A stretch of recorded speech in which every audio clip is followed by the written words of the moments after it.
Vale.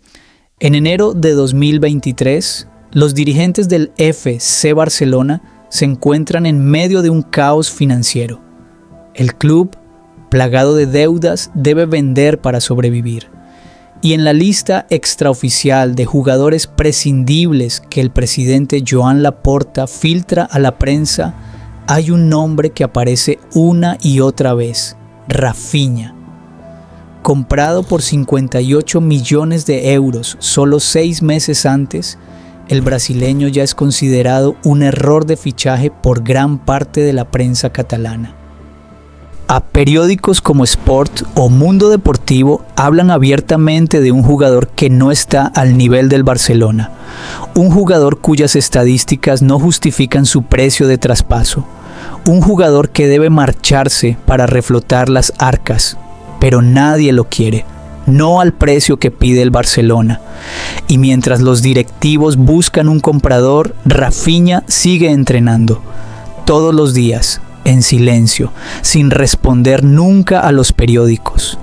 Y lo que todo el mundo había olvidado en esta historia es que se trataba de un jugador que, unos meses antes, había salvado al Leeds United de un descenso casi seguro al marcar el penalti decisivo en la última jornada de la Premier League ante millones de telespectadores. Un jugador que su propio compañero Adam Forshaw había descrito públicamente como un futbolista callejero enfadado.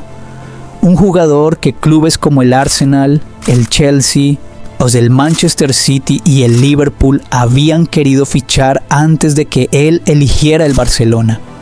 Pero para los expertos de la prensa española, Rafinha aún no tenía el perfil de un jugador del Barcelona. Esos 2 años, entre 2022 y 2024, serían los más criticados de la carrera de un jugador que acabó dejando en ridículo a toda Europa.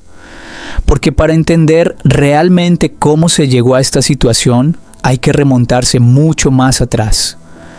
Cuando el Barcelona descubrió a Rafinha, no era más que un chico delgado de Porto Alegre que, años más tarde, declaró en una entrevista que a veces pedía comida a desconocidos en la calle cuando no había en casa de sus padres. Su barrio estaba a 2 pasos de las favelas de esta ciudad del sur de Brasil. Y lo único que lo había mantenido alejado de la calle era un balón de fútbol y una obsesión total por este deporte. Comenzó su carrera en 2015 con el Avaí FC, un club satélite del Sporting de Portugal situado en Florianópolis, a una ciudad a varias horas en autobús de Porto Alegre, lejos de su familia, lejos de todo lo que conocía, con apenas 18 años. Y en febrero de 2016, con 19 años, abandonó Brasil por primera vez en su vida para fichar por el Vitória Guimarães, a cambio de solo 600.000 euros, una miseria para un jugador que acabaría revelándose como uno de los extremos más temibles de su generación. Durante sus primeros 6 meses en Europa, solo jugó con el equipo reserva del club portugués. 5 goles en 16 partidos, nada espectacular, pero suficiente para convencer al entrenador de que le diera una oportunidad con el primer equipo. Y en su primera temporada completa, en 2016-2017, sumó 4 goles y 6 asistencias en la Liga Portuguesa, una liga exigente para un extremo de su talla. Fue limpio sin ser espectacular. Pero al año siguiente todo cambió de golpe. En 2017 a 2018, Rafinha marcó 15 goles en 32 partidos de liga con el Guimarães. 15 goles. O en un equipo de mitad de tabla, un extremo que marca 15 goles en la Liga NOS no pasa desapercibido. Y así fue. El Sporting de Portugal pagó 6,5 millones de euros en el verano de 2018. Para ficharlo, haciéndole firmar un contrato de 5 temporadas. Pero en el Sporting las cosas no salieron como estaba previsto. Una lesión muscular saboteó su progresión desde la primera temporada, limitándole a solo 4 goles y 4 pases decisivos. El equipo consiguió el doblete en las copas nacionales, pero Rafinha solo contribuyó de forma marginal. Y fue entonces cuando una llamada inesperada, 2 horas antes del cierre del mercado de fichajes de verano de 2019, lo cambió todo. El Stade Rennais pagó 20 millones de euros por su fichaje, una suma desorbitada para un extremo que acababa de completar su temporada más decepcionante. Fue Deco, su agente, estrella brasileña, reconvertida en representante de jugadores, quien convenció a los dirigentes bretones para que se arriesgaran. Hoy el Rennes le encomendó una misión clara: sustituir a Ismail Assar, que se marchó al Watford por 30 millones de euros, y llevar al club a Europa. En el Rennes, Rafinha recuperó su nivel e incluso lo superó. Titular indiscutible en el sistema de Julien Stéphan, contribuyó a una espectacular temporada 2019 a 2020, en la que el Rennes terminó tercero en la Ligue 1 y se clasificó para la Liga de Campeones por primera vez en su historia. Entonces era uno de los jugadores más rápidos con el balón en la liga francesa. El tipo de jugador capaz de eliminar a 2 defensas en un pasillo de 2 metros, jugando solo con pequeños toques para mantener el balón pegado al pie. Y en la temporada 2019 a 2020, con un gol y una asistencia contra el PSG, demostró que era capaz de marcar la diferencia contra los mejores equipos de Francia. Su incisividad por la banda izquierda, su velocidad de ejecución y su capacidad para crear situaciones de peligro desde la banda derecha girando sobre su pie izquierdo le daban un perfil único en el mercado. Y fue precisamente en ese momento cuando los grandes clubes europeos empezaron a seguirle muy de cerca. Cuando en octubre de 2020 el Leeds United puso sobre la mesa 17 millones de euros más 6 millones en bonificaciones, entonces todo el mundo en el mundo del fútbol se hizo la misma pregunta: ¿qué es este club recién ascendido a la Premier League que ficha a un extremo que acaba de jugar la Liga de Campeones? Pero Marcelo Bielsa sabía exactamente lo que hacía. En su primera temporada en el Leeds, Rafinha marcó 6 goles en 30 partidos de la Premier League. No es nada excepcional sobre el papel, pero cualquiera que viera jugar al Leeds ese año comprendía que el brasileño era el corazón del sistema ofensivo de Bielsa. Entonces en 2021 a 2022, su segunda y última temporada en Yorkshire, fue aún más decisivo, terminando como máximo goleador del club con 11 goles y 3 asistencias en 35 partidos de la Premier League. En abril de 2022, ningún delantero de la liga inglesa recuperaba tantos balones en el tercio medio del campo como él. Su compañero Forshaw lo resumió con una frase que ha pasado a la historia: es un futbolista callejero enfadado, pero ninguna cifra y ningún resumen puede reflejar realmente lo que hizo en la última jornada de la temporada 2021 a 2022, en un partido en Brentford en el que el Leeds era último en la clasificación y tenía que ganar para no descender a la Championship. Minuto 56. El marcador está 0-0. El Leeds sube a Rafinha al área rival, que consigue un penalti. Rafinha coloca el balón, lo envía a la red, 1-0. Y fue ese gol, ese penalti lanzado en el momento en que todo su club se hundía, el que mantuvo al Leeds en la Premier League. Jack Harrison selló la victoria en el tiempo de descuento, pero fue Rafinha quien abrió el camino. Esa noche, después del partido, sus compañeros le dedicaron una ovación en el vestuario solo para él.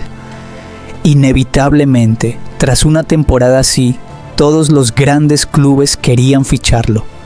El Arsenal fue el primero en acercarse a él, seguido del Chelsea, el Manchester City y el Liverpool.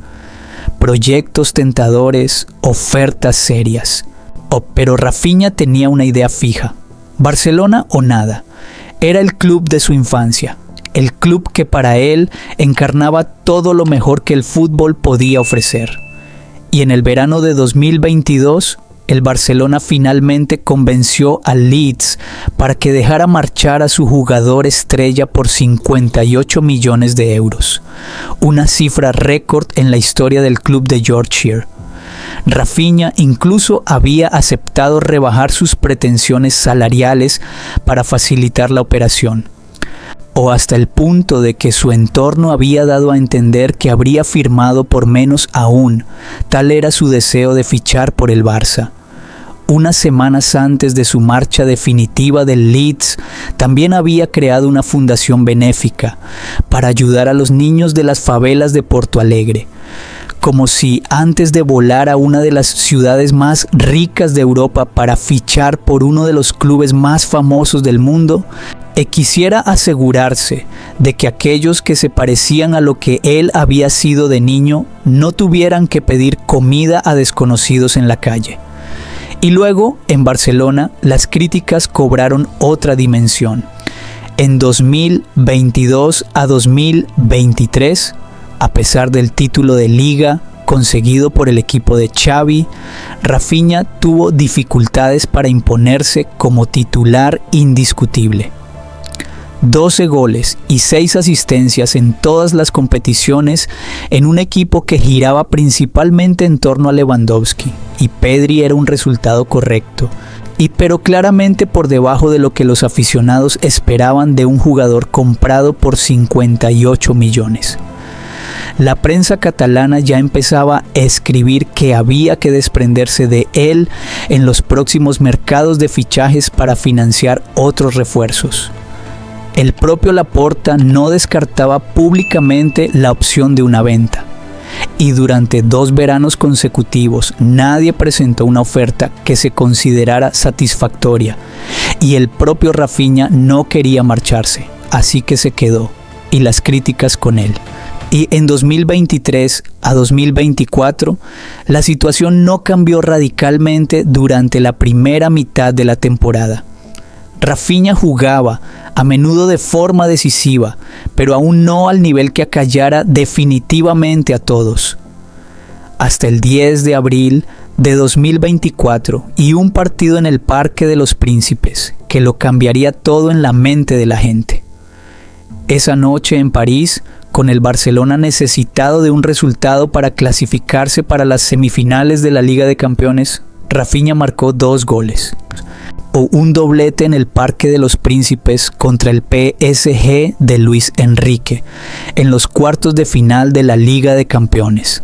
Elegido mejor jugador del partido, se convirtió esa noche en el primer jugador del Barça en marcar 2 goles en un partido de eliminatoria de la Liga de Campeones, desde Lionel Messi en la semifinal contra el Liverpool en mayo de 2019. El Barcelona ganó 3-2 esa noche y, aunque el equipo fue derrotado por 4-1 en el partido de vuelta en casa y quedó eliminado, pues el mensaje había quedado claro: Rafinha no respondía a los periódicos. En su lugar, marcaba goles. Y luego llegó la temporada 2024 a 2025. La temporada en la que todo el mundo se vio obligado a callarse de una vez por todas. Hansi Flick llegó al banquillo y convirtió al Barça en una máquina ofensiva devastadora, con una intensidad en el pressing y una velocidad de transición que muy pocos equipos europeos estaban preparados para afrontar. Y en el centro absoluto de este sistema, Flick coloca a Rafinha, a quien incluso nombra capitán algunas noches, y presenta en rueda de prensa como uno de los líderes absolutos de este grupo. El 31 de agosto de 2024, frente al Real Valladolid, Rafinha no juega un buen partido, juega un partido legendario, hat-trick, 2 asistencias, contribución directa a 5 de los 7 goles de la victoria por 7-0. Los periódicos que pedían su venta 12 meses antes titulaban al día siguiente: el líder ofensivo de la nueva era del Barcelona. Y unas semanas más tarde, en la Liga de Campeones, volvió a hacerlo contra el Bayern de Múnich, marcando otro triplete contra una de las mejores defensas de Europa. La Liga de Campeones 2024 a 2025 fue donde Rafinha realmente dejó en evidencia a toda Europa. 13 goles en toda la competición, lo que le valió el título de máximo goleador ex aequo de la edición. 9 asistencias más, 22 contribuciones directas a los goles del Barcelona en solo 13 partidos disputados.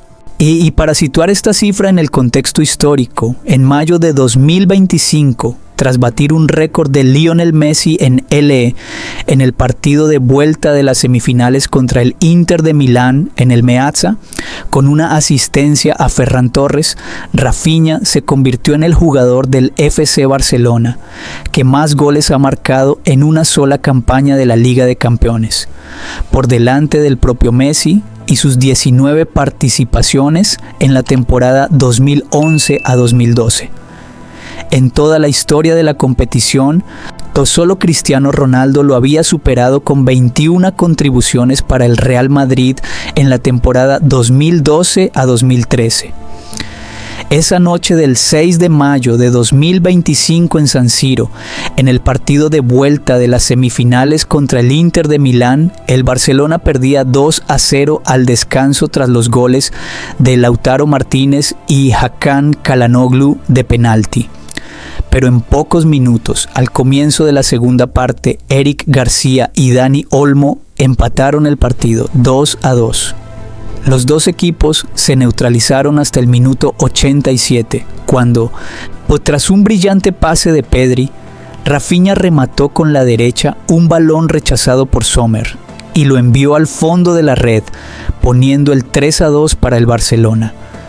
Los miles de aficionados catalanes que se encontraban en las gradas de San Siro estallaron de alegría.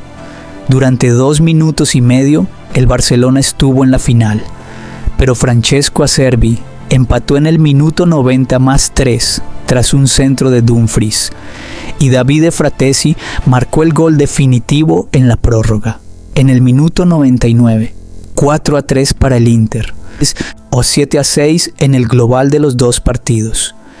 13 goles en los dos partidos, una de las semifinales más locas y prolíficas de toda la historia de la competición. El Barcelona estaba eliminado, Rafinha lo había dado todo, pero esa temporada no terminó con esa eliminación. En la Liga, el Barcelona se proclamó campeón de España y Rafinha fue uno de los principales artífices de ese éxito con sus cifras récord. Y el 6 de junio de 2025, en la ceremonia de fin de temporada, Rafinha fue elegido oficialmente mejor jugador de la temporada 2024 a 2025 de la Liga. No el mejor jugador del Barcelona, el mejor jugador de la temporada, por delante de todos los demás jugadores de la Liga Española. El hombre al que llevaban 2 años intentando vender, el que los periódicos calificaban de error de fichaje por 58 millones. Lewandowski dijo de él, tras la Supercopa de España: siempre aparece en los momentos clave. Y Rafinha renovó su contrato hasta 2028, pocas semanas después de este reconocimiento. Una formalidad a estas alturas para un jugador que nadie quería comprar 2 años antes. Desde entonces, en 2025 a 2026, Rafinha ha seguido con la misma racha en Barcelona. Y en los pasillos del club, los mismos directivos que habían filtrado rumores de venta, ahora hablan de él como uno de los líderes indiscutibles de la nueva generación dorada del club. A sus 29 años, se encuentra en la cima de su arte y sigue influyendo en los resultados de la liga cada semana. Y lo que ningún periodista se atrevió a escribir claramente es que, durante la temporada 2024 a 2025 de la Liga de Campeones, La diferencia entre sus 22 participaciones directas y las 19 de Messi, antiguo récord del Barcelona en la competición, era mayor que la diferencia entre el récord de Messi y las estadísticas del quinto jugador más prolífico de esa misma edición de la competición. De Rafinha no solo fue el mejor de la competición ese año, jugó en una categoría aparte, y aquellos que durante 2 años habían explicado que debía venderse para traer verdaderas estrellas al Barcelona, finalmente se encontraron ante una realidad difícil de aceptar. Estaban completamente equivocados.